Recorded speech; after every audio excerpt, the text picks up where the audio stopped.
Hello everyone, this is David the Real Med White, and today we're going to be looking at this perfect chess game between Nakamura and Magnus Carlsen. I'm just kidding. I'm I'm doing Agatha Matter impression, but I guess that I guess I don't have that Slavic accent. I want to talk about what's happening right now on YouTube. If you have noticed, Stefan Molyneux has been banned.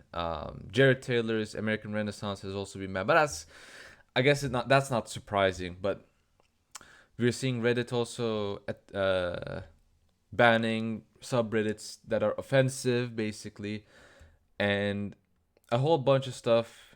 And you know the reason, George Floyd. That's basically the main reason, as United States is in massive chaos. The tech companies are making their moves. So I want to talk about in this video why they're making these moves and a lot of different stuff. I want to mention. Let me see. I want to talk about Discord, how it's using machine learning, or how it will eventually be using machine learning, and some of the things I talked about in an article I wrote 2 years ago. That I wrote for Republic Standard that's now down. The website is down not because of I don't think it was taken down. It's just that the owner was just done with the website and just closed it because it wasn't as active as it was before. But I mentioned my previous videos. I used to write for that website. So there's an article I'm gonna skim over it, and I want to talk about a whole bunch of different stuff that's very relevant to this because this is nothing new. The whole thing about big thing about racism happens. Right wing servers being closed. This is a model that has been used numerous different times. This is nothing really new. What's really new is that, well, a person like Stefan Molyneux being banned is kind of new. Uh, did he make controversial things? Yeah, probably for people on YouTube, but he was a very, let's say, an optics minded person. He cared about image, he cared about being, you know, a nice guy in a public discourse, basically. So it's kind of surprising to see him banned. And if he's banned, I think a lot of different people have had the possibility of being banned, basically. So I think that's kind of worrying. But let's talk about. I think was the screen. Yeah. So I want to talk about this. This was in June 19th. They called this Juneteenth. I think that's a made up holiday, but I have no idea.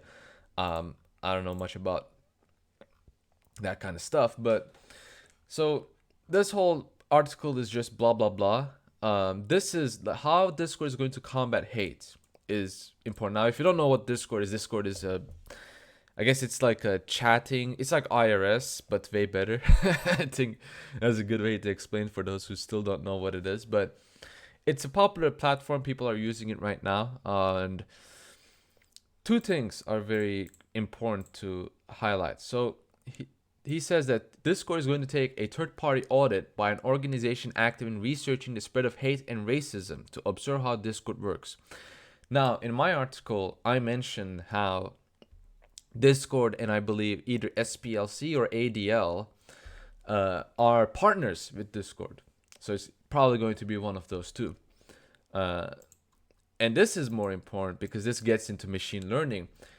They say that they're going to invest significantly in engineering resources internally to develop software to find and manage abuse proactively. Now, if you want my opinion, I think 1 and 2 is essentially the same thing, and I'm going to explain why that is the case. But this is very significant because I think Discord is going to be Discord is going to be an experimentation, I think. And I'm going to explain how that is very, very soon. I want to finalize this by saying this whole thing is about how racism is bad, but this is why the whole anti-racism angle is the stupidest thing I've ever seen in my life, because one of the resources that they share is this article by Robin DiAngelo, who discusses white fragility. So racism is bad. Oh, by the way, white people are fragile. I have no comments. This is the stupidest thing I've ever seen. I don't think do these people not understand how hypocritical this is. Obviously they don't. It's so dumb. But let's talk about the article I wrote for Republic Stand. Now, this is the non-edited version, so my writing is a lot more pretentious. It's not really good, but I think you guys can do a good job at ignoring that. So I talk about this is 2018. I specifically finished this June 13th.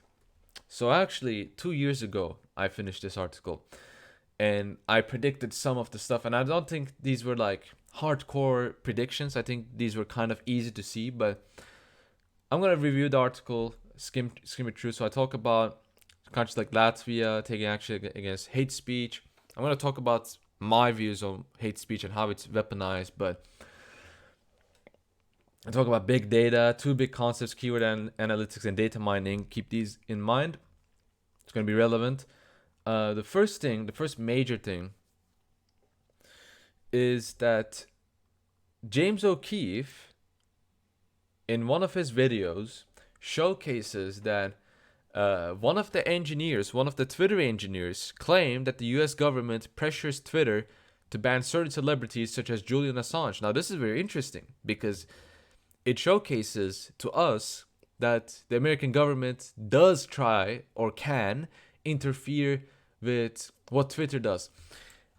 And another thing, we have to think about this as well. If the US government can pressure Twitter to take certain actions, then isn't it also strange that Trump himself can get his post removed by Twitter? It's a food for thought, Make of it what you will. I think it's very interesting to think about. I talk about Discord fighting hate speech. So there was already an article that talks about this. But in this article, right? This article showcases that Discord is partnered with SPLC. So Discord is already business partners with SPLC. And if you read the terms of services, it explicitly says that they can share user demographics and information to their business partners. So SPLC might as well have your information. So if you posted your docs on Discord, your information might be in SPLC's hands. Just might be, right? The TOS makes it possible. Does that mean it happened? Maybe, maybe not. We don't know.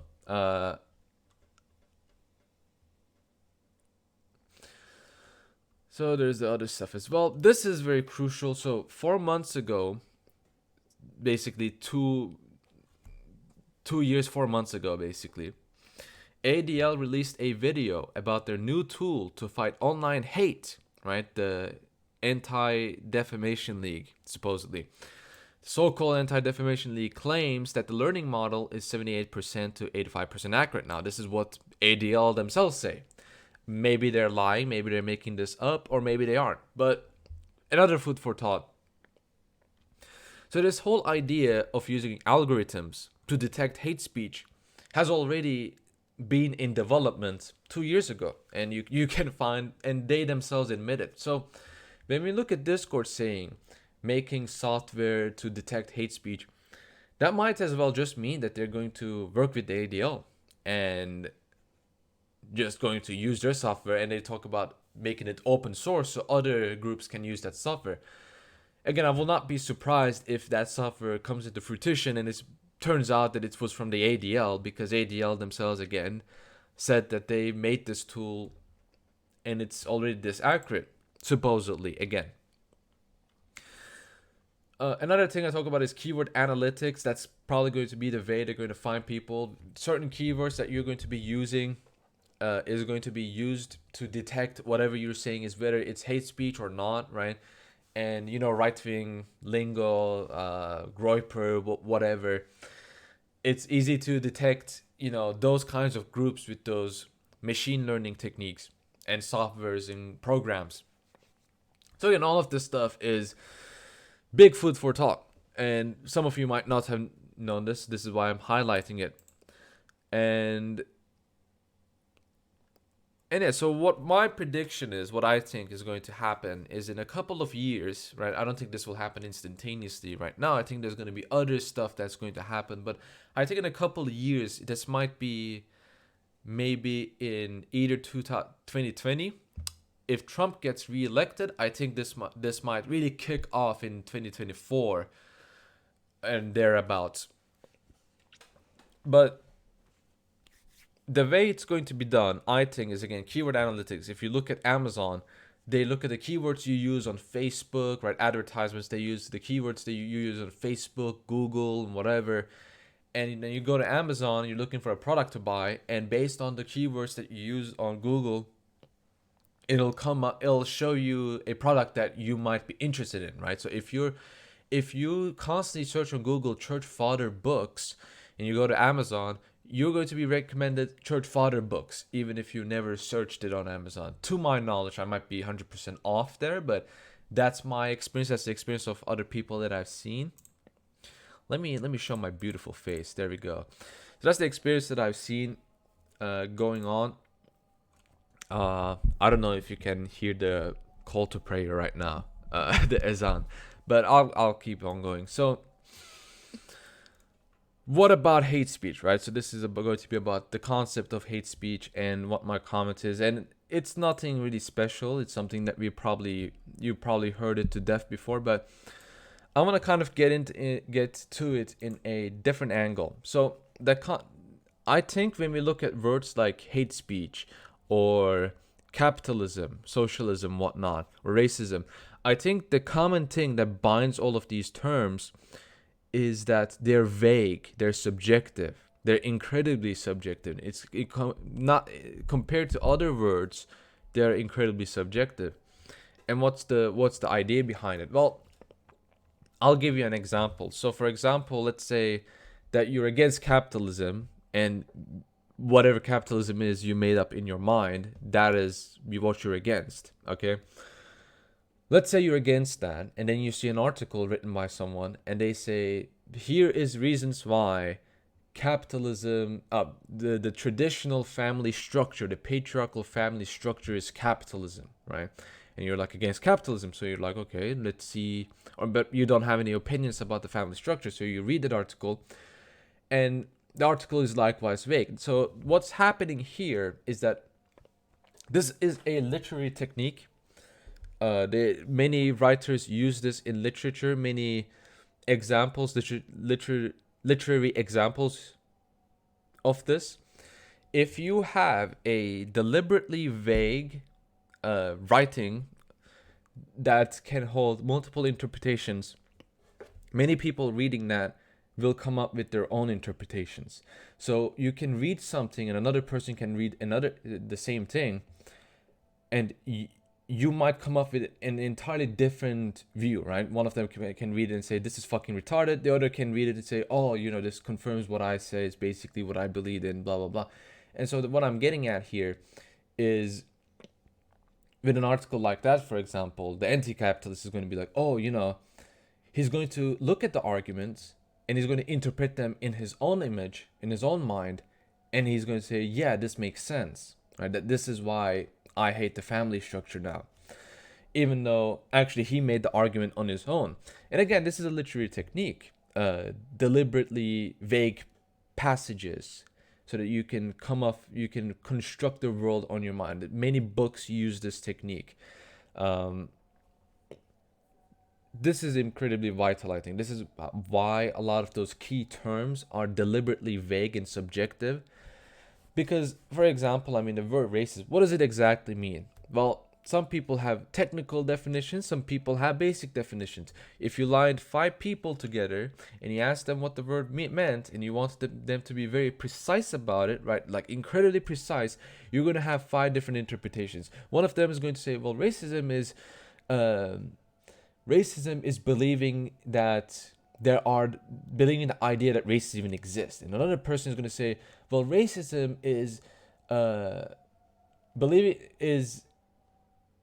critiquing, is basically saying that different races do different things, basically. Another person is going to say racism means killing people that's not of your race. And another person is going to say racism is a race that has institutional power oppressing the race that is more unfortunate, right? This is another interpretation. So you're gonna have these multiple different interpretations, and I think it vindicates exactly what I'm talking about. So this is something that we have to look for, right? The ADL says, for example, oh, or machine learning, we can detect hate speech. But what does hate speech even mean? I mean, is hate speech, is saying that a tranny is a man or whatever his original gender was, original sex was? I mean, if someone's male to female, right? And I say, actually, you're not a female, you're a male. Is that hate speech? Well, it seems to be the case, right? Uh, you might say, well, I'm against democracy. Is that hate speech? Well, a lot of people might say, yes, I'm against free speech, for example. Is that hate speech? Well, a lot of people might say yes. So again, it's very subjective. And this is the point of it. It's subjective. So whoever is using and utilizing that concept can use it in whatever way he wants and just raise the banners and say, this is why we're doing it, right? It's a casus belli. So another thing I wanted to talk about is the mindset that some people have, especially normies, let's say. Because this whole thing reminds me of people like Jenna Marbles. Now, I never watched that chick, but she apparently did in 2011 a YouTube video of herself with blackface. I think she was parodying Nicki Minaj or something. And she deleted her YouTube channel because of that video, right?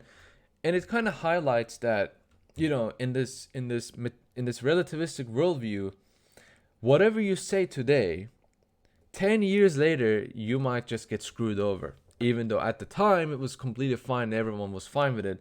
10 years ago, you might say the exact same thing, or you saying that 10 years ago might come up and you can get screwed over. And I watched that. There's a point made by, I think, Clicks Philip. I think that was his name. He basically made that point. He said, I was very afraid that I might have said something wrong 10 years ago. And he said, I was pleasantly surprised that I was not that bad 10 years ago. But it just makes you think, the very same people that are in this gravy train, they might say something today that 10 years later might get them canceled. So I think this just highlights how demonic and stupid this worldview is that many people hold to. It also reminds me of when I was a baby of 10 years and I used to browse 9gag. And with 9gag, at the time I was browsing it, you will see a lot of anti-SJW memes, anti-atheist memes, right? Sometimes anti-theist memes, but you will have Fedora memes, etc. And I just think about those people. And I think a lot of those people that posted those anti-SJW stuff, I'm pretty sure a lot of them are the same SJWs that they used to make fun of today. And it just showcases to me that a lot of these people, they don't really think of these stuff because whether they're really bad or really good, right? For them, it's about, oh, if the majority believes this is the case, then I guess I'll have to believe. So this is literally the fallacy of ad populum. But this is how a lot of people think. If a lot of people say X is bad, then they say, well, I guess X is bad. And you see philosophy classes in the college today, they will talk about, well, you ask these people, well, do you believe in gay marriage? And they would be like, yeah, whatever you do in bed should be of no concern to the people. And then this is a classic example. I mean, then, okay, are you fine with cousins having sex with each other? And they might say, no, because their children might be deformed. No, first of all, their children might be deformed. That's their first reason that they go to. I think that already indicates that something is wrong, right? And then they will say, okay, but they're both infertile. So what? And then they have to think, and what are you going to say? Well, if they want to consistent with their stupid argument, they're going to say, well, yeah, incest is fine, I guess. And this is kind of the track we're going to. This is what the slippery slope is, right? So people say slippery slope is a fallacy. Well, actually, not in all cases. if you say that this indicates that it's going to go down its logical conclusion, that's not a slippery slope. Okay, that you're literally saying it's going to reach to its logical conclusion. Slippery slope is you saying it's not the logical conclusion, but it'll just go there, right? That's the slippery slope fallacy. Saying that all of these things are going to their logical conclusions does not mean that you're using a slippery slope fallacy. This is kind of the same stupid mistake people make when they claim ad hominem, right? If you insult someone, if you call them stupid, ad hominem fallacy, your argument is invalid. No, you idiot. That's an insult. An insult is different from an ad hominem. So, short lesson, kind of irrelevant with this video, but if you say that you're wrong, therefore you're stupid, you're not ad homing, you're calling them stupid, you're insulting them. If you're saying you're stupid, therefore you're wrong, now that's an ad hominem. Okay, that's an ad hominem. So, small lesson there. What else do I have in my notes? So I want to talk about the YouTube algorithm, right? What is the state of the YouTube algorithm? I will say not perfect. And you might ask, how do you know it's not perfect? Well, I follow this guy, Agat Mator. He has this chess channel, and he had a podcast with Nakamura. He's a grandmaster. He's one of the most popular chess guys online. And their podcast got removed by YouTube just out of nowhere, right? In mid-premiere. And I got Mutter asked, why was this happening? And it was removed for a day. Now it's back up, but the YouTube algorithm thought that video was bad, and they thought, okay, this is an offensive video, I guess. Well, he mentioned what might be the reason. Well, in chess terms, right, you have black pieces, you have white pieces, and white goes first and all that stuff. So I guess if you're talking about, well, white is up a material, white is ahead of blacks, then I guess the algorithm might say, he is saying that whites are better than blacks. Maybe that's what the YouTube algorithm thinks. I don't know. But I think this illustrates that the YouTube algorithm is not perfect. But it also illustrates that, well, in the case of Agat Mator, he had a lot of fan base. But if you're talking about people like me, for example, let's take me. I mean, out of all the Orthodox YouTubers, I guess I'm kind of okay. But if we're talking about YouTube in general, then I'm like a nobody. 2,000 subscribers is very low in in the YouTube world. If you're doing content, that is. And like if I got removed by YouTube, I don't have the amount of fans that's gonna rise up and make YouTube reverse that. And I think YouTube might have some reasons. I don't think they have, but maybe they might. Who knows? So it kind of sets a scary precedence. And what was my final note? This has been going on for a while. Solutions. Okay. So what is the solution? What can we do about this? What is something that we can do? Well, here's one that comes to mind. And this is something that I plan on doing. Having your own website. I think that might be the thing. Now, that's not exactly perfect. If you look at the example of Jay Dyer, his website got taken down by WordPress for no reason. So it's not the perfect solution, but it seems to be much better than many other alternatives. So I suppose having a website might be the way to go. Having your own website, and this is for me, basically people like me, just having my own website where I can upload my videos, perhaps independently of YouTube, might be the solution. I'm not too sure, but it might be the solution to our problems. And that's the first thing that comes to mind. And the grass is green. Many people can have their own website. It's possible. It's not too costly, but it's not free either, obviously, which is the problem for a lot of people, I guess. But yeah, this is going to happen. I don't think this is the end yet. I don't think online censorship is going to take its maximum form, but we're getting there. We're eventually going to be getting there. And it's really good that we have to prepare for it. In what ways? Unfortunately, I cannot provide that. This is something that you can do, and you have the time to do that. So that's not my job. My solution is making my own website. Probably that's gonna be my solution if shit really hits the fan. And yeah, it's important to watch out what's gonna happen, and that's it. So hopefully Stefan gets his channel back, but I don't believe that's gonna be the case. So we'll see what happens. Right? Maybe even crazier stuff might happen tomorrow. We'll see. Thank you all for watching this. This is David the Real Med White. And if you like this content, you can subscribe to me. You can like my video, blah, blah, blah, blah, blah. You can come to my Discord. You can pay me money on Patreon and all that kind of stuff that you can do if you want to. And if you don't want to, that's perfectly fine.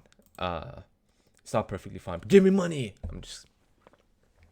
I can't make jokes. I'm bad at making jokes sometimes. But again, thank you all for watching this. Thank you all for sticking to the end. I'll see you guys in the next video. God be with you all. Goodbye.